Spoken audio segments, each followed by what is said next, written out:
السلام عليكم ورحمة الله وبركاته. ازيكم يا حبايبي؟ عاملين ان شاء الله تكونوا بخير. كل سنة وانتم طيبين، رمضان كريم. ربنا يعودها عليكم وعلينا وعلى أمة الإسلام بالخير يا رب والسلام. النهاردة بقى هعمل لكم ايه؟ هعمل لكم سبانخ.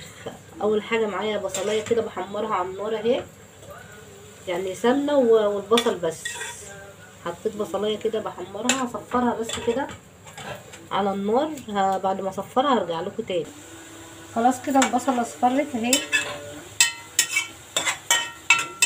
اوعوا تحرقوها. صفرت كده البصل ماشي.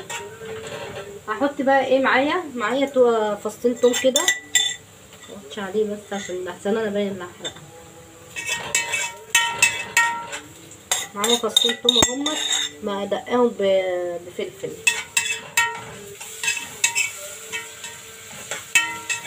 وملح يعني.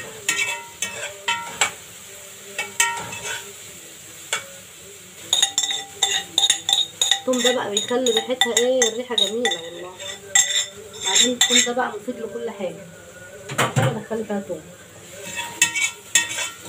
خلاص حطيت بقى التوم والبصل.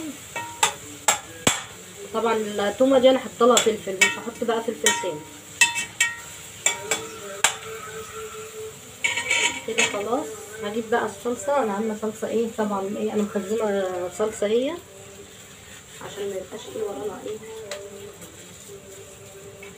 هي متسبكه طبعا، انا مسبكاها يعني.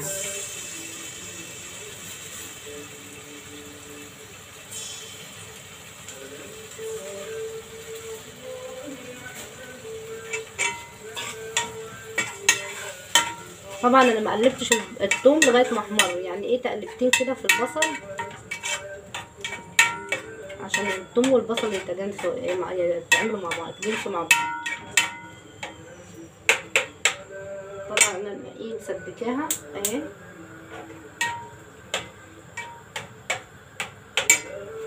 هسيبها بس اول ما تغلي كده هزودها شوربه واحط السبانخ كده. خلاص سبتها غليت شويه. عندي بقى هنا ايه الشوربه هي بتاعت اللحمه.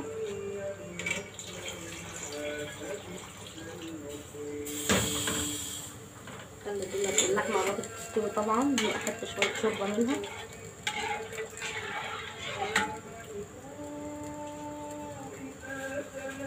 عندي بقى هنا ايه ده، ايه بقى ده؟ فريك انا غسلاه بقى ومصفيه بالمصفى ديت يعني.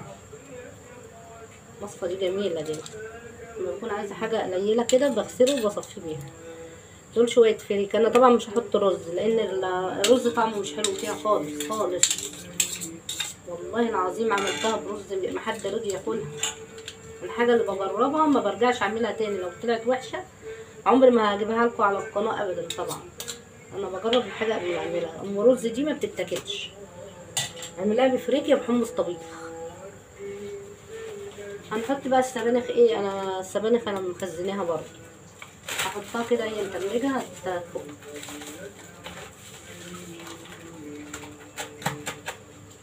مخزنه القوطه والسبانخ والقلقاس وايه عشان الحاجه تبقى سهله يعني.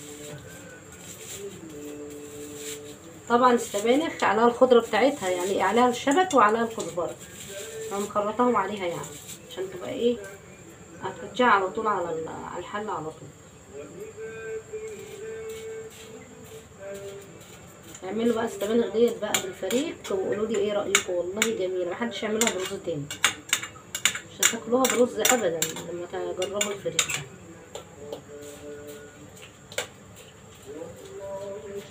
هسيبها بقى ايه تستوي. لما عايزه تعرفي بقى استوت ازاي، هتشوفي الفريك استوى الاول اللي احنا حطيناه. اول ما تلاقي الفريك استوى يبقى خلاص اطفي عليها.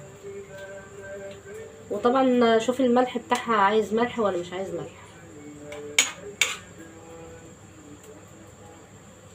بس كده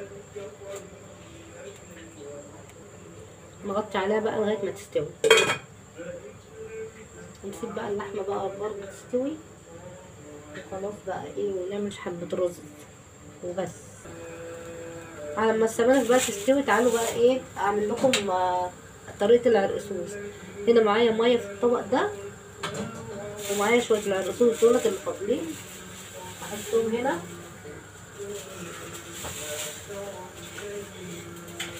ومعايا هنا كربوناتو، هاخد نص معلقه كربوناتو، نص معلقه صغيره كربوناتو، واروح مقلباه ايه كله ببعض. هقلبه بقى ولا كده. قلبت العرقسوس والكربوناتو مع بعض.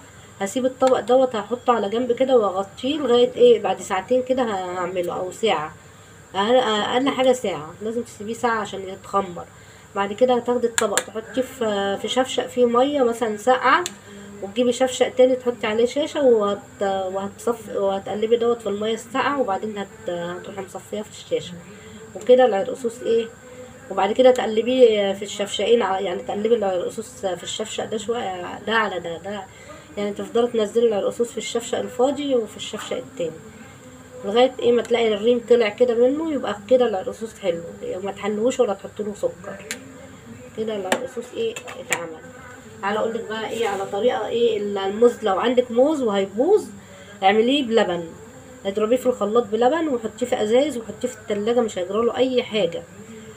اللبن هيخليه ما يسودش ابدا منه. او ممكن تحطيه في الفريزر وتطلعي الازازه باللبن وتسيبيها تفك واشربوا منها. انا حبيت اقول لكم المعلومات دي بس. دلوقتي بصوا يا حبايبي السبانخ استوت اهي، جميله والله، ريحتها جميله. دلوقتي السبانخ اهي استوت، وتعالوا بقول لكم اتفضلوا معانا يا حبايبي. وطبعا انا مش هعمل الرز لان الساعه لسه 2. لسه الساعه 2. يعني بعمله قبل الفطار بنص ساعه. هتعملوا طبعا جنبها رز ولحمه، او ممكن من غير لحمه حتى بتبقى حلوه والله وزي العسل برضو. تعالوا بقى اتفضلوا معانا يا حبايبي، واقول لكم تعالوا اتفضلوا. والسلام عليكم ورحمه الله وبركاته. شوفوا وشكم على خير. السلام عليكم يا حبايبي.